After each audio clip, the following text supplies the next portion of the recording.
Egaa maal godhu? Caammaatiin muka yaabanii seexanni na qortee jechuun dogoggora namaati. Akkasumallee jechuudha. Sa'idoon dhugaa qaba. Namni gaafa sargii isaa nyaatatti qophaa'e akkana nyaachuuf jedhee siree kore kana yeroo waan maaddii iyyaate kana billicci jedhan otoo fakkeenya namni tokko maaddii tokko si hiyyeesse lip godhee si jalaa fuudhee mee laphee keerra tar jedhee baqaqa yookiin immoo hin nyaata yookiin immoo deebitee nyaata sana hin dhiista jechuudha. Sa'idoon lammata shamarran takka tuquu akka hin dandeenye na amana. Maaliif yoo jettan isaatii akkas maaddiitti dhiyaate kana isaatii nyaataaf ga'e bakka hin beektu miti nyaata mi'aawaa nyaata mi'aawu isaallee hin beeku garuu mi'aa jedhan malee jechuudha. Akka mi'aawu hin beeku mooni mi'aa jechuu aga'eera malee jechuudha. Na akkan aga'e sanatti mi'aa nyaatitti mi'ooftu sana isaatii qammasachuuf isaatii qonxorachuuf itti adeemu sana jalaa lip jedhee yeroo okatu akkamitti akka nama gaddisiisu akkamitti akka nama sodaachisu akkamitti akka nama siqiqqeessu ani badee kun du'aayii godhatanii manaan baane moo guyyaa sana maaluudha seexanuma maal anoo ijji namaa moo ijji namaa udaan irraa nama kuffisti jiru. Ani yeroo masaan akkasitti bisik jedhanii kokkolfan guyyaa sana yaa rabbii ijuma hamtuu isaan irraa qabe anillee du'aa isaanii godhe bar asuma taa'ee kushinuma keessa taa'ee ijuma hamtuu kana isaan irraa qabe jarri akkanatti kokkolfanii gaggammadanii jedhee baay'ee tokko isaanii gaggammadee jechuudha.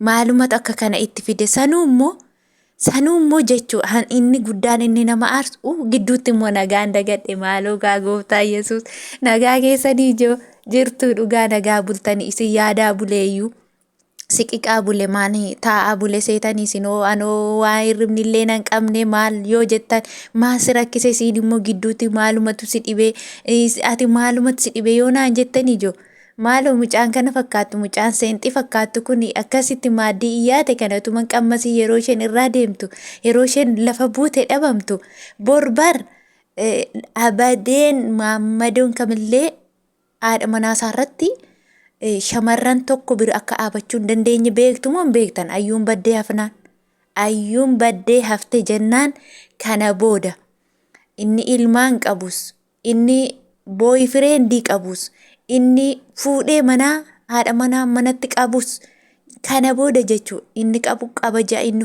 fuudheera ja'a malee hin qabu jiru takkaallee jechuudha. Waa tokkoyyuu immoo nan shakkii maal beektanii?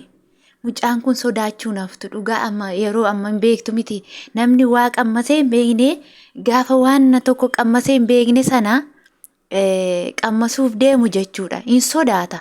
Achumaan sodaattee baduu naftu mucaan kun amma sodaattee baddeet immoo diingata milishaan qabee yoo hi'eera ta'e faachuudha.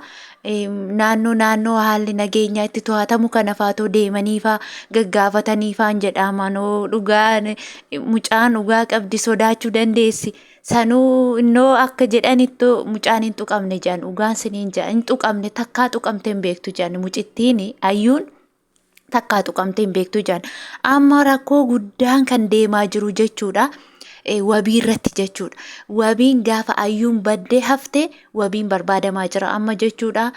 Wabiin boo'aa jira imimmaan isaa gad dhangalaasee jechuudha. Wabiitu barbaadama yoo ayyuun baddee hafte.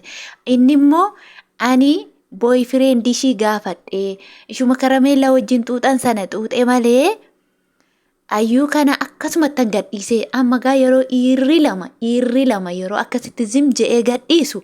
Mee addunyaan kun akkam nutti kolfajoo akkamittiin dubartii maammadoo lama bira deemte maammadoo lama miliqxee galtu gin ani wanti je'eetti yaada maal jettu beektamu goboziidha barnuu warri faaxonni kun dhugaan siniin jedha gobozii akkanatti dhiira kamiyyuu xala dhugaan siniin jedha akka barbaaddanitti mata tokko bira geessaa tokko biraa gashaa tokko bira geessa itti argisiisaman hin kennina akka ayyuu taanaan akka ayyuu kana garuu kasaaraa sa'idoo kana na aarsa maal yoo jettan dila kana bakka diggisii hamma kana daggase dhugaa rabbi Diggisii hamma kana daggasee yeroo kasaaru baay'ees nama gaddisiisa. Amma immoo sababa qayyaa manni gubata jedhan.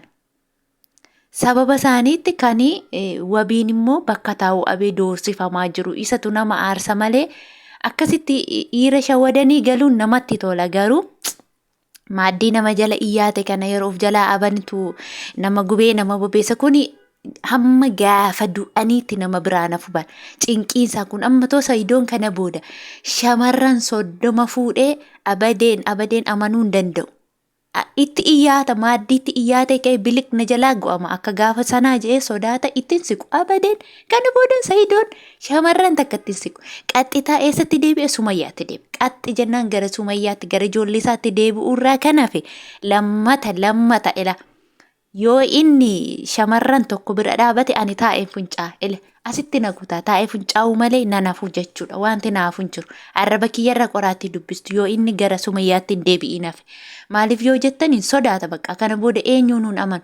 Akkanatti ayyuu luglukee kana simmixxe namatti jettu bakka kan kana dhabee ani hin beeku. Maalumaaf iyyuu kadhadhaa akka ayyuun hin banne yoo isheen baddee dirqama jechuudha. Wabiitu qabama. Wabiin qabame jechuun immoo bakka hin beektu mitiire waan badii tokko hin balleessinetti mucaan kun gaafa miidhamu immoo nama gaddisiisa jechuudha. Nama gaddisiisu. Namoonni tokko amma kareessa jechuudha. Komitii jalatti ati maa gammaddee inni maa gochuu dura fuudhee namni birrii qabuun fuudha. Dhugaa rabbii hin fuudha. Bushachuu dandeenyaan haadha manaasaa ijoollee isaa guddifachuu dandeenyaan manatti gashuu qabaannaan dhugaa rabbii 50 yoo fuudhe maan nagash. Tokkommoo maannaan jetti beektanii otoo amma abbaan manaa keetiitii sirratti fuudhee maal goota otoo siitii mee bakka isaanii of buusii of ilaalime ati maa gammadda wal fuudhuu isaaniitti faanaan jette. Ani immoo dhugaa rabbii noo dandeenyaan yoo fuudhee hin qabuyyuu malee toon arga'eetu otoo danda'eetoo fuudhee ani maal gaafii yeroo nachi narraa deddeemee buluu waa tokko go'uyyuu anoo boqadda boo fataa ettee bulta bara amma mana madaamiitti waa barbaanna. Ani magazanaa jedhee siree tokkorra jechuudha. As gangaladhee achi gangaladhee fataa jedhee rafa jechuudha mana madaamii keessatti. Maaliif yoo jettan hanna dhiibbatu hin jiru.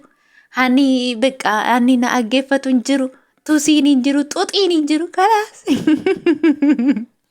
yeroo hundumaa jaarsi yoo nama bira jiraate barre eessumatti tusiin hin jiru. Eessumatti xuxiin hin jiru. Kanaafuu ilaalaa bulta jechuudha. Nan sodaadhaayyuu sirumaatu nan sodaadha. Qophaa buluu bare maalumatu haqee bula. Kanaafuu obboleettiin akkas jette jechuudha. Haa fuudhu deebiin ani jedhu. Mee maalumaafuu quufan malee utaalan malee caban jedhanii yaa Oromoo kiyya. Dhugaa dubbachuuf baay'ee na buhaarsanii baay'ee natti tolan jechuudha jarri kuni. Haala kanaan akkasitti buhaartii akka kana mana keenya keessa teenyee bashannanuunu waa guddaa tokko jechuudha. Akkasittiin waanni kun waanuma piraankii ta'e hafa jedheeti yaada. Maaliif otoo milkii qabaateera ta'e hoolaan gaafa badde milkaa'aa ture jechuun hoolaan yoo badde gaarii miti kana booda gaafa hoolaan baddu waan gootan irraa qaxxi ja'aa badda otoo qalamteetti ta'e haa ta'u.